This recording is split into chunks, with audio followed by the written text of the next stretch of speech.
Take it off. 3, 2, 1. Welcome to the Think Tank. Each day we share the news in open dialogue and discuss how it might affect the business world. We speak with different leaders on crisis navigation and management, as well as experts in professional and personal self-betterment. It's meant to be a break. It's meant to be some learning and sharing of good news and great ideas to start people moving forward. It's called the Think Tank. And now, special appearance from Kimball Anderson, who will introduce some of our attendees today. Kimball? Well, thank you, Sammy. Happy to do it. I'll save our guest for last to my, as you see screen right there, Mike Liebhold. I'll come back to Mike. But we all know Robbie Sawyer from the Thinker Society. Glad to have him here. He's very active in helping drive the direction of what's going on in the creative thought world. His background in hospitality has come in handy. Meet Alberto Elizondo there, a photographer. Oh yes, there it is. He's always got the lens ready, never misses a shot. From sports court to the runway, he's there. Scott Anderson, videographer, producer, and very close friend, as everyone is here. Welcome, Scotty. Doug Carroll. Doug, I'm excited you're here because I think there'll be some synergy there with what Mike has to say. Doug is a consultant that is actually a corporate go-to guy, and he's had the privilege of working with some major Fortune 500 companies. I'll let him articulate those and his experiences when it's his turn. And Mike Toman is a photographer from the Houston area that has been on the Red Button team, and he's very active as well, with probably a lot more than photography, a well-rounded group. Dr. Paulus, psychologist, I think you're attached to the University of Texas, Arlington. Is that correct, Dr. P? That's right. Yes. That's right, UT Arlington. And he actually has been a senior advisor to Sam and to Robbie here with our think tank effort. A real interesting and broad depth of field that he brings to the table. We probably have some YouTube listeners. Is that right, Sammy? Some folks on there? Yeah, we got 4 on right now. So thanks for joining there, YouTubers. If you have any questions, put them in the comments and I'll get them included with what's happening. And I'll just say welcome to our special guest today, Mike Liebhold, a distinguished fellow with the Institute for the Future. Mike, I'm proud to say, a cousin of mine, has been very gracious to share his time today and his experience over the decades. He's been the go-to guy for what's going to happen with technology 10 years out into the future and beyond.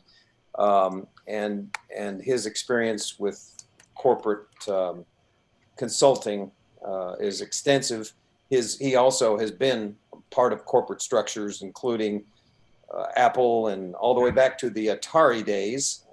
So a lot of fun, creative, and inspirational thought going to happen today. Oh, and I see my sister Kristen has joined us, Mike. Kristen, I see you down there. She's you gonna sign in or? Oh, and Lauren has joined us. Daughter Lauren. Good. Hey, Kristen. God, it's a family affair. My sister lives out in Portland. She's been also very, very involved in social endeavors and philanthropy, and I consider her a visionary as well. And daughter Lauren is following in all of our footsteps, so she didn't want to miss this opportunity to say hi to Mike too. Okay, enough of that. Well, let me pick up on the Kimball show here. So, anyone have any big news they'd like to share, or what's happening in the news before we get into the meat of our programming? Robbie's itching. I can see him up there. What do you got, Robbie? Well, it was interesting. I think I mentioned this to you earlier today, but I don't know how many of you guys heard what Hillstone did yesterday, or at least it got the news. It first was just a rumor, but it was eventually backed up by Hillstone Corporate. For those of you that don't know, Hillstone, obviously, Houston's huge, big time company, not just based, in Texas, but all over the country. They evidently had employees. Restaurant concept, right? Yeah, restaurants. Forgive me. They had employees that were basically told that if you were to wear a mask in the dining room while serving guests, that you would be asked to go home and would be taken off the schedule. Whoa. And I don't. Wearing one or weren't wearing one? What? If you were. If you were wearing one, obviously everybody knows why we should be wearing them. But Hillstone's response, it was pretty interesting. Hillstone said that they also point to the law, writing on its website, current orders do not require our staff or guests to wear a face mask. If you're concerned about the safety in this respect, we hope you will join us at a later date. Which, That's very counterintuitive. It is, but it kind of goes, it's interesting to say, for instance, hopefully on Thursday, we're going to have Amanda McFarland, who's the acting general manager of the hotel in Savannah that just opened on Sunday. But they made the decision to not drop their rates, right? They made the decision to not go out and actually try to buy business. And as far as Hillstone is concerned, they figure that, that their type of service is not conducive, and for whatever reason, is a turnoff to the guests that come in to the restaurant. And the fact that the guests that are in the restaurant dining don't have masks on either. It's hard to put a burger in your mouth with a mask on. Yeah, I don't know. Who knows? Any other thoughts or news certainly, to share? I think we'll probably get into it in our discussion, but the rather significant spike in numbers, I think that'll be interesting as to what that's attributable to and what that means for the next few months. But I'll throw that out on the table for future discussion. All right, well, let's jump into it then. And let me introduce Mike. He is a senior researcher and distinguished fellow at the Institute for the Future. He's been interpreting technological underpinnings of tomorrow's world, working with private and corporate clients, global leaders and researchers, as well as public groups like the HHS, DARPA, the FCC, Congress, and the White House. Mike works with social scientists to explore human impacts of cloud supercomputing, AI, machine learning, knowledge networks, spatial and contextual computing, personal information ecosystems, and cybersecurity. Mike is a pioneer and a veteran with decades of experience as a senior researcher for the iconic companies like Atari, Apple, Netscape, Intel, and a frequent speaker and commentator on the futures of technologies, and has authored a number of papers for IFTF publications and elsewhere. So he is obviously way, way, way overqualified to be here with us today. So thank you, Mike, for joining. I'm out for sure. I'm excited to be here. Thank you, Sam. Yeah. I mean, it's a pleasure to have you. We've been speaking with all sorts of different experts and people with different perspectives on, how is the world changing currently and with COVID and how we're moving into the future. And it's interesting, everyone kind of comes back to kind of similar thoughts on what's happening there. So we're looking forward to hear what you have to say.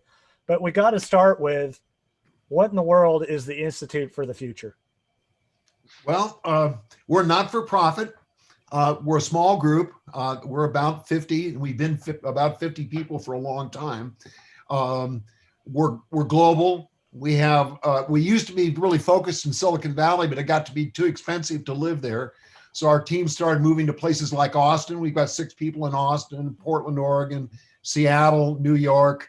We're a 50-year-old institution that was spun off of Rand Corporation.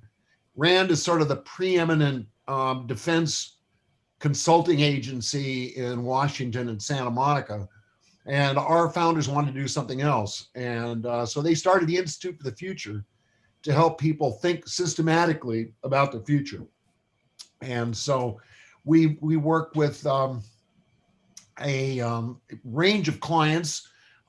We've been around long enough now, 50 years, so we have a beginning of fairly mature offerings. We have about 5 laboratories that are doing special work on the future of food, the future of technology, the future of human health. We've got a new lab on future of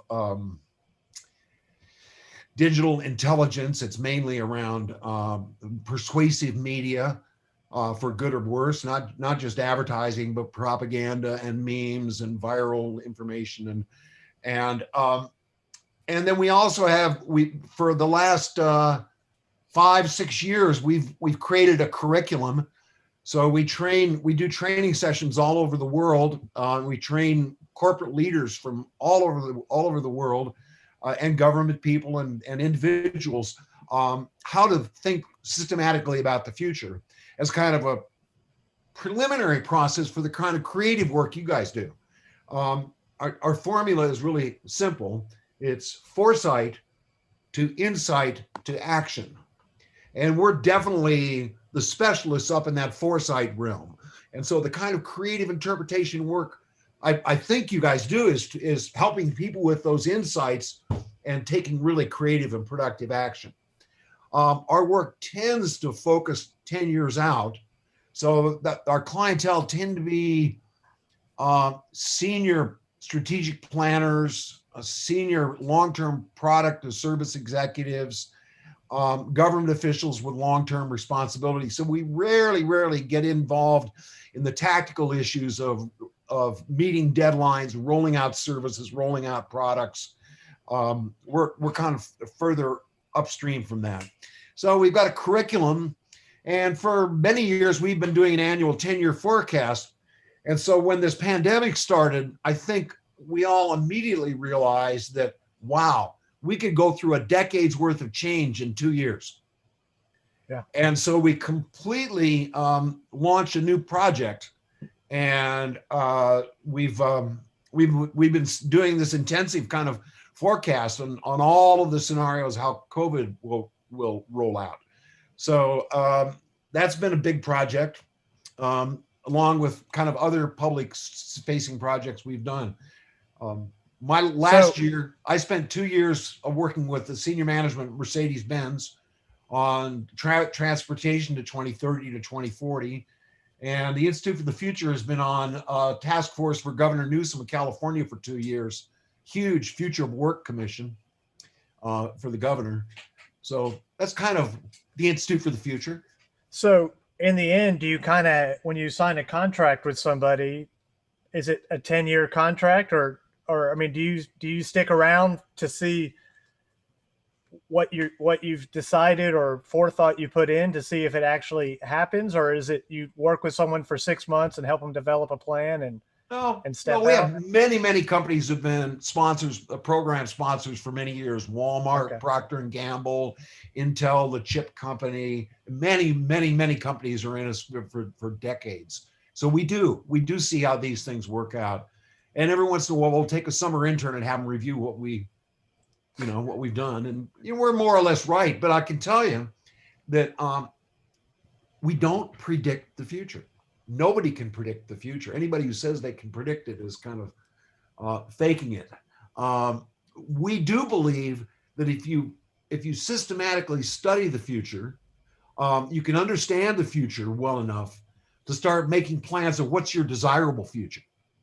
Okay. But it requires kind of it's kind of focused creativity, and there's whole suites of tools that allow you to develop kind of a vivid understanding of possible futures, probable futures, and your desirable futures. And if you can pick your desirable futures, you can shape your futures. So we're definitely activists. We don't think people should be victims of the future. A lot of people are just kind of, the future is opaque and it just happens to them. And so we try to kind of lift the veil and help people think systematically long-term about to understand where the world is unfolding. Okay. Well, that's interesting. So how do you get to where you're at? I mean, you don't go to school and say, I need to study futurism. It's like, what does that path look like? Well, I have to say I was inspired by Kimball's father, brilliant professor of English and literature. And so I think the liberal arts are incredibly valuable. future studies are really applied generalism, is understanding how the disciplines are interconnected. And so I never people would said, what do you want to be when you grow up? Do I want to be something? No, I'm interested in everything. So it's kind of an omnivorous kind of appetite to learn and understand how phenomena fit together. So now there are curriculums. A university, I think Houston, I don't know if it's Rice or there's a School of Future Studies in Houston. There's one in Honolulu. There are definitely academic programs now, but Okay. we've been doing nonprofit kind of. We're on Coursera, so thousands of people worldwide take our courses. So for me, it was just something I kind of evolved into. But for most people now, people are realizing that's a really important supplemental skill to all of the specialist skills that people are developing. That's interesting. So let's get into COVID then. You guys are working on the future and working out how that's going to look or how you should be thinking about that. And then all of a sudden COVID happens and everyone's sent home and we'll call you when we need you. What happens then? Well, it didn't really happen to us. I mean, COVID's have been part of our, I mean, not COVID itself, but pandemics have been part of our forecast for many, many years. Okay. And so, and some of our clients, for example, we work with the Office of the Director of National Intelligence in Washington, D.C., that kind of parent agency. We don't do top secret, spooky, ooka-booka stuff. We do the public stuff. Okay. And so that it's been part of our discussion with them for years. And I myself wrote a paper in 2007 about the kind of data integration required for these zoonotic illnesses. So no, we weren't surprised. It was just, oh, okay, now we're going to go through this. So, but we did say, okay, let's focus our attention on the COVID scenario. It didn't change the way we work because we're a distributed organization. We collaborated on Google Docs, and we've been using Google Hangouts and Zoom for 5, 6, 7 years. So it hasn't interfered with our work at all. And I have to say that our project work, our sales haven't suffered either. We are well supported by philanthropists, government agencies, and our corporate clients. And so we're doing fine. In fact, this COVID work, immediately once we got the idea of doing post-COVID scenarios, Blue Shield and the James Irvine Foundation jumped right in and are supporting the work. And we've been working, for the governor, we've been working with many, many leading foundations and organizations all over California. So it hasn't affected us at all, but we have turned our attention to the impacts of the virus. So have any of your clients or supporters said, yeah, I was worried about the future, but what can we do right now? Is there something we can apply and do? Well, yeah, everybody's asking that question, of course. Okay. But right now we're in the kind of the fog of war. I mean, we're overwhelmed with information. It changes daily. Right. And so it's really, really hard to develop clarity. And one of the things that one of our leaders, Bob Johansson, talks about, and I think a lot of people are realizing this now, that clarity is even more important than certainty. Sure. And there's an awful lot of people who have got premature certain opinions and directions and shapes. So we're studying really hard. So one of our principles is that if you can tell a story about the future, and we tell vivid stories about the future, that provokes insights. So we're provocateurs. We do media, stories, video, events to shock and provoke people and to think systematically about their own futures. And so we've done these 4 scenarios on COVID. One is kind of a growth scenario, business kind of focused. Another one is a second one focused on well-being and a lot of involvement in social well-being. Another one is a collapse scenario where we see people fighting. So some people are shaming people for not wearing masks, and some people are firing people in restaurants for wearing masks. So we've got scenarios exploring all the kind of social dysfunction. And then finally, we've got a couple of really detailed scenarios about how the scientific kind of evolution is going to roll out with detailed tracing and testing and surveillance. And then because some communities are going to be safety pods where, like South Korea, where everything is managed top down and it's clean. Other places where people think they're just civil liberties are just too strong and you're not going to stop me. And so there's just going to be these viral outbreaks. So the truth is that none of these four scenarios will roll out individually. They'll all kind of roll out in a mosaic in different places in the world. But by breaking out these threads, we can help people think of solution sets. So we've just now yesterday, we did our first expert workshop where we had experts from all kinds of domains react to them. So we're collecting those. And then the next step will be creation of toolkits that we can share with our clients to help systematically develop some insights to kind of begin the creative process. Very good. Okay. So that's interesting. And it's a crossover into a lot of what we've been talking about as leaders. You kind of first have to get right with yourself and be able to understand what's happening and try not to get so overwhelmed. And in that, start gaining clarity as to what's going on. And that was a great point you made about clarity is like the most important thing, you know?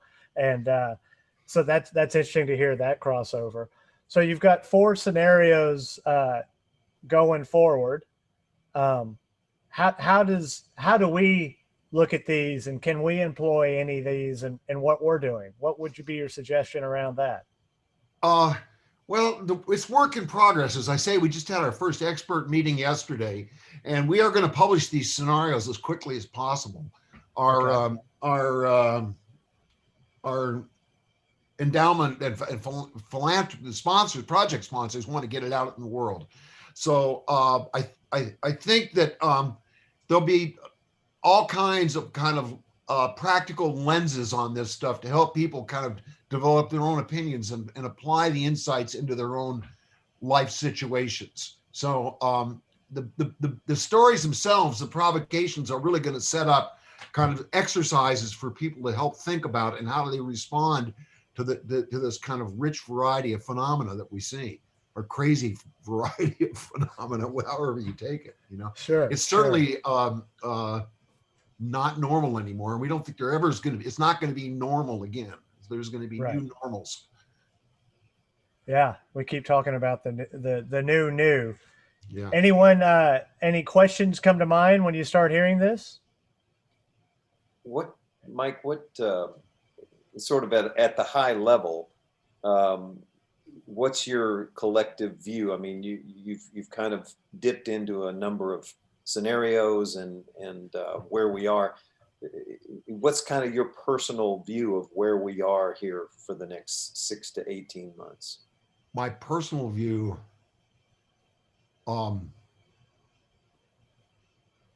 well, I have great admiration and I'm impressed by the incredible outburst of civic activity of people really responding to our frontline populations. The enormous social support for delivery drivers, grocery workers, nurses, doctors, policemen, firemen. I'm inspired by the kind of outpouring of support for our heroes. And one of the things we've been talking about is these heroes are not getting hero benefits. And so we're hoping that through this process and this great body of respect we have for these really brave, hardworking people, tireless people, is that there'll be some kind of systematic help for those people.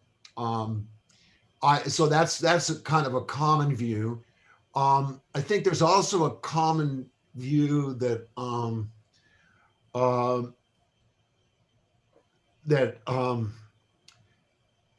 physical personal well-being in a pandemic or environment is just one facet of the overall environment of well-being. And so we're really looking forward to taking this further to really go and look at the health of cities and health of communities and health of the environment, health of the oceans. So so there's one path. I think, we're all inspired by. You can follow all of these threads in the news if you want. I am dismayed when I see people standing with machine guns in the state capitol. That for me, I guess I have a certain fear and pessimism of kind of obstinate people. It's going to be a long time before we have kind of this harmonious kind of healing from a traumatic situation. And I think so. I'm personally worried about I've been worried for a long time, as we spend so much time, even at the Institute for the Future, studying leading edge behavior and the creative people and the leaders and the bright lights in the world, the TED speakers, that we forget about the trailing edge of the population, the people who are either too busy to keep up to date, or maybe they're ornery, or maybe they just so there's an obstinate population that brings this inertia and friction that keeps, so the leading lights would love to move the population into a brighter world. But so I think we need to pay more attention to these inertial forces, the social forces, the behavioral forces, the cultural forces, and bring everybody along. So, I don't think anybody in the Institute's there's no consensus view on how this is going to work out. But we're trying to just develop kind of clear view see all these phenomena unfolding. And at least by seeing the phenomena, we can anticipate them.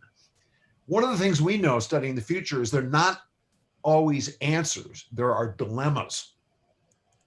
And if you see the dilemma ahead of time, way in the future, you can begin to work on the dilemma and help flip the dilemma. And so there are lots and lots of dilemmas that we're all facing. From a tactical point of view then, because it would seem that some of your corporate clients are trying to plan, how do we reemerge? Do you have some thoughts in that, in terms of how business and the economy and corporations can reemerge? Well,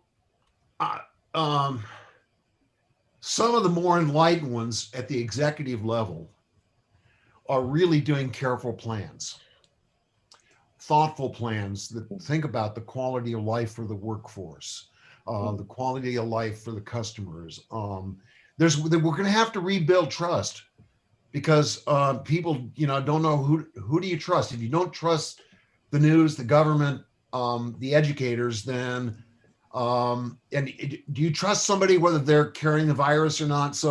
So I think some of the enlightened leaders see they've got to rebuild a sense of trust in the organization and find structures for both themselves and the marketplace, so where they're operating with their trust with their customers, trust with their employees, trust with their suppliers. So that is one of the most important. The people that we know in senior leadership recognize that, and that's the first principle, is rebuilding trust and confidence that we're all in this together and we're going to solve this together.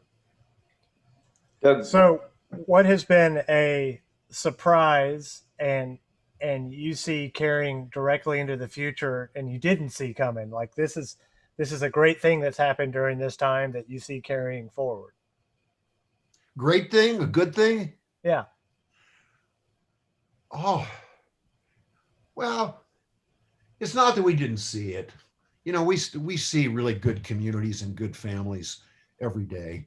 They tend the really constructive communities and constructive families have always been there, but so maybe we take that for granted. I think the fabric of family connection, community love, community support is stronger and much more refreshing than I might have anticipated.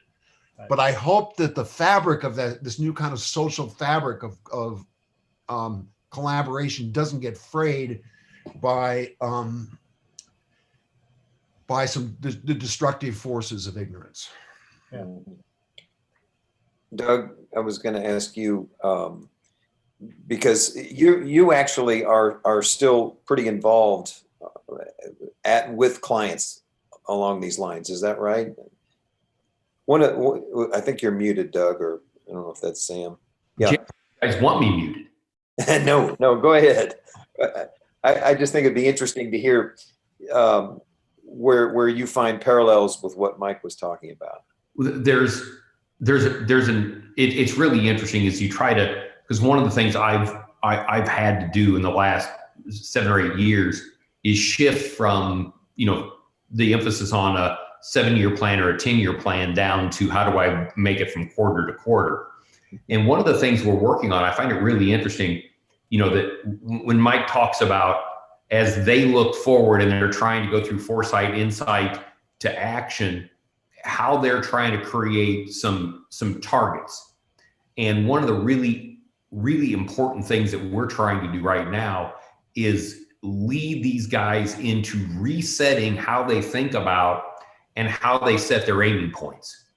Because we have been so focused literally on universally similar things like my quarterly earnings and the stock market. And now we have to shift for some period of time, into things. And Mike was right. How do I rebuild my brand? How do I rebuild trust? How do I re-recruit my employee force? Because it's all about the people, both internally and externally. And so we're having a lot of conversations around, and I like his word provocateur, because I get a lot of business because I tend to go in and yell and shake them up and make them think different. And I would say that one of the challenges we have is we have culled our leaders to a point where thinking differently is not a core competence. We have built leadership that is now me too around how do I get to the next quarter and stay on my path to get to earnings per share. And this is requiring creativity in a way that they haven't had. And I will go back to what Mike was saying, is if we can take a look at finding ways to organize their thoughts around different alternatives and different scenarios, and then give them the ability to get, here's prioritizing my aiming points, it really pulls them back into making good decisions on actions they take tactically. So there's a lot of what, in my view, Mike was saying that is a process they use for 10 years that we have backward engineered to be very tactical around, and Dr. P could probably lean into this.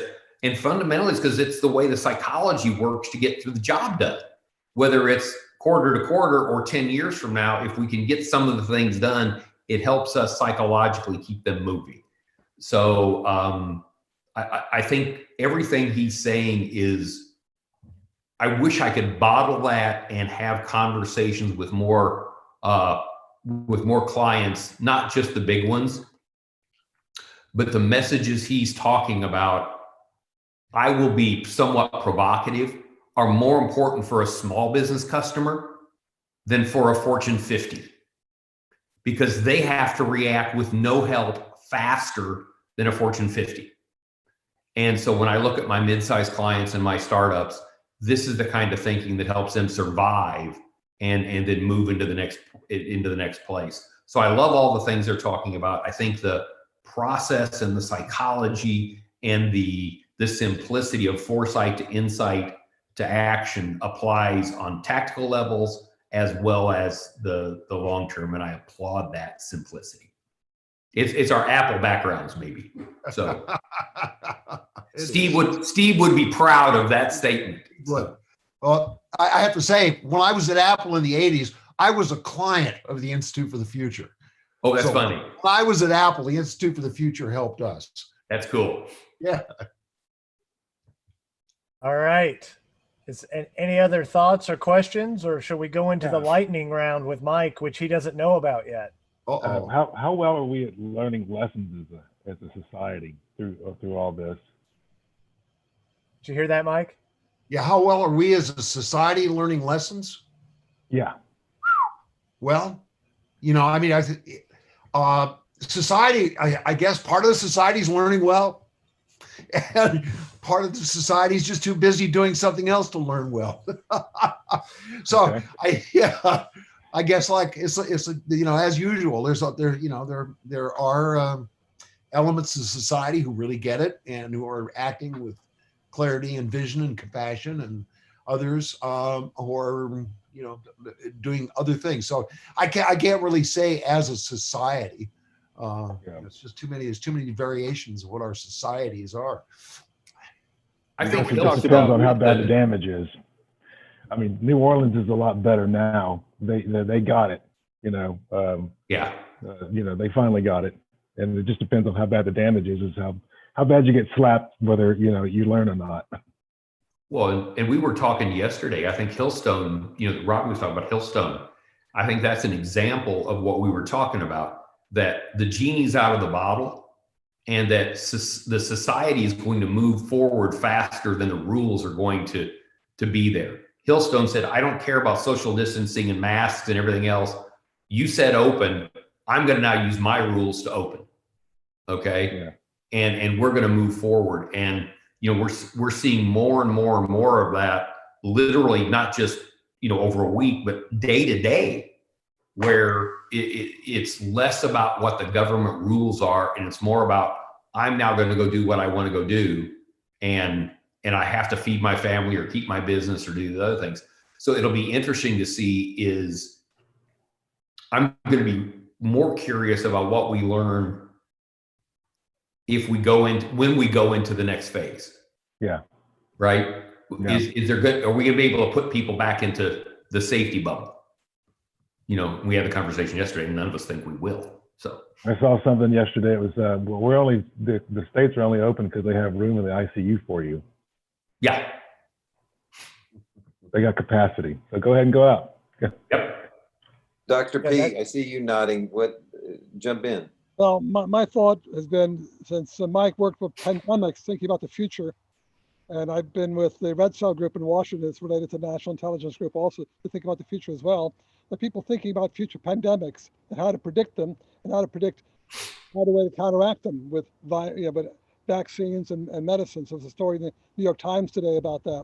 And you think with all our collective intelligence, with medicine, with computational work, artificial intelligence, simulations, we could easily come up with all kinds of scenarios about future viruses and how to counteract them.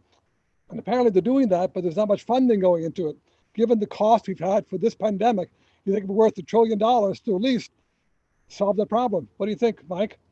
Well, $1 trillion here, $1 trillion there, and pretty soon you're talking about big money.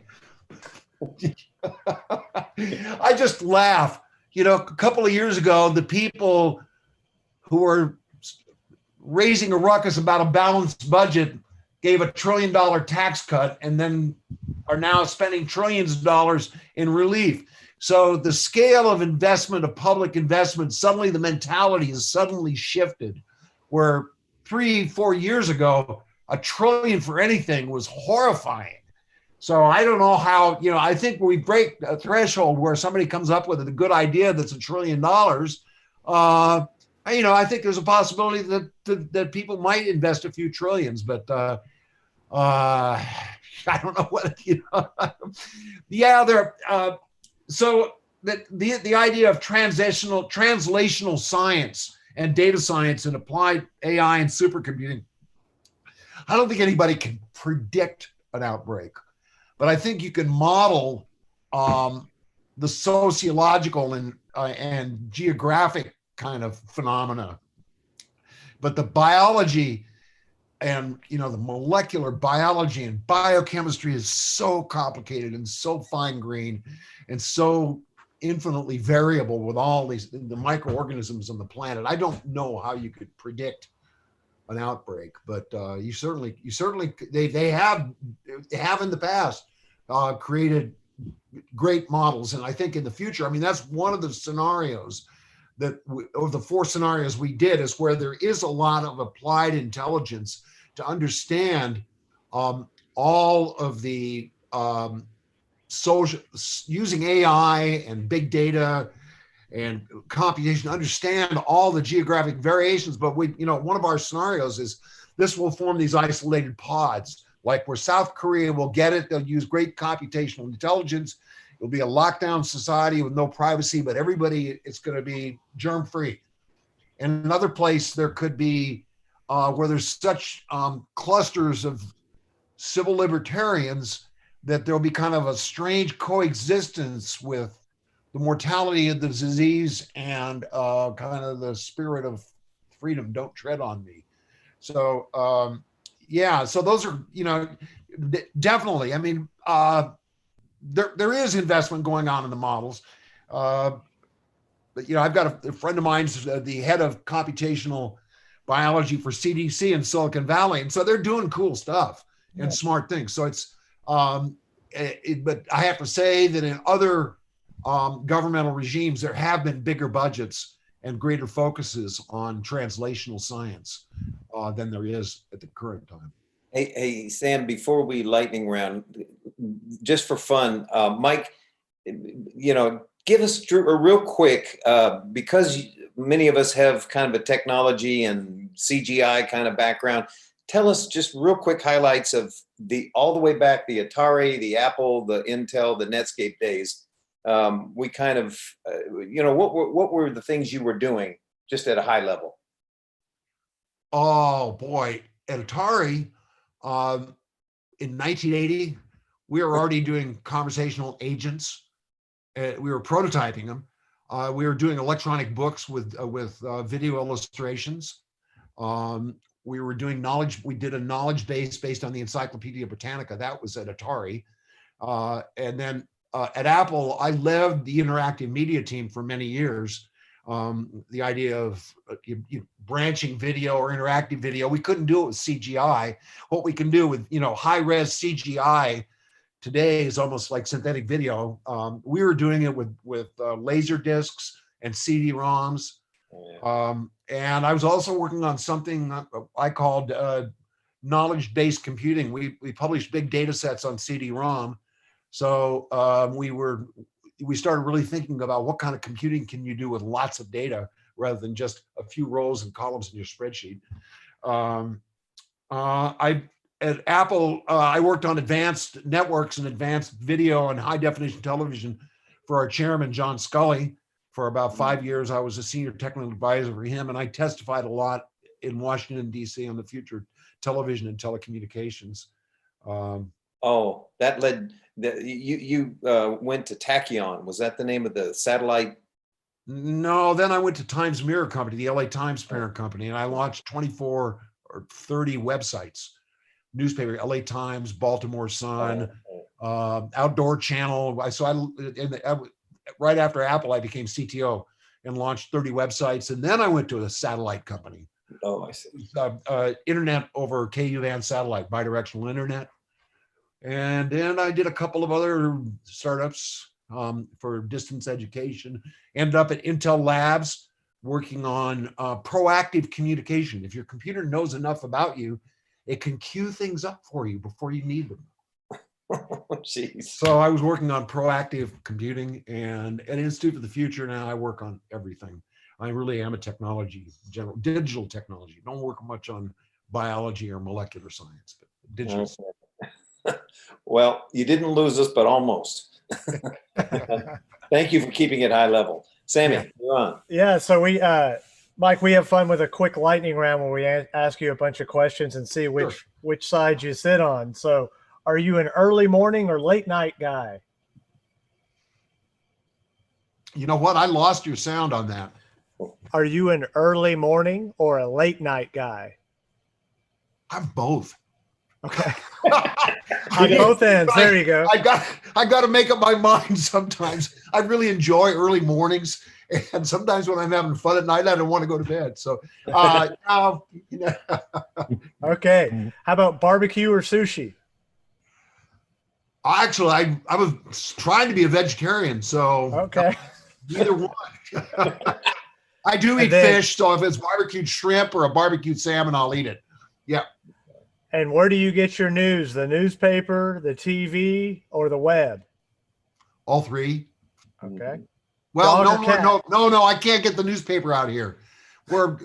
We are 4 miles from pavement here, and the newspaper delivery doesn't come out here, so I don't get paper anymore. Pony Express. Dog or cat? Well, we don't have any now, but we have had dogs, cats, horses, llamas. Right now, I've got a field full of pregnant does. We're expecting fawns any day. I've got quail. I've got pigeons. Sounds like Robbie. All right. Are you social media person? Are you Twitter, Instagram, Facebook, or LinkedIn?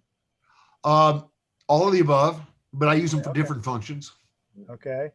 Beach or mountains? Both. Avocado toast or bagels? Oh, bagels with cream cheese and salmon and capers and onions sounds good, but so does avocado toast. So you got me. I can't make up my mind. So damn well-rounded, man. Just put them down for everything. All right. And one of our favorite questions, what is your COVID guilty pleasure?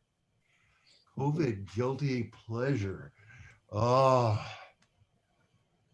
boy. I guess I just enjoy the peace and quiet out here. You know, we live in the flight path of all the Hawaiian aircraft coming back to San Francisco. Okay.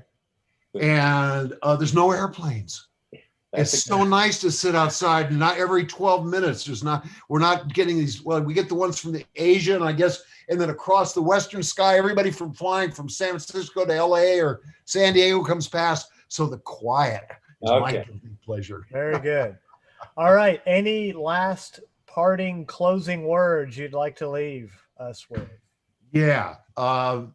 You don't have to be a victim of the future. You can shape your own future. Very good. Pay attention.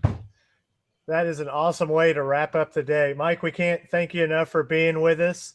We hope you'll join on future think tanks and give us your 2 cents whenever you can. Thank you, everyone, for joining. Again, a reminder, on Thursday, we have, I'm sorry, Robbie, what is her name? Was it Amanda? Amanda McFarland. Amanda McFarland. She's literally on the front line of hospitality. We'll hear how that's going with this new release. And we'll be back on tomorrow at 2 o'clock. So please join in, stay home, stay healthy, and stay safe.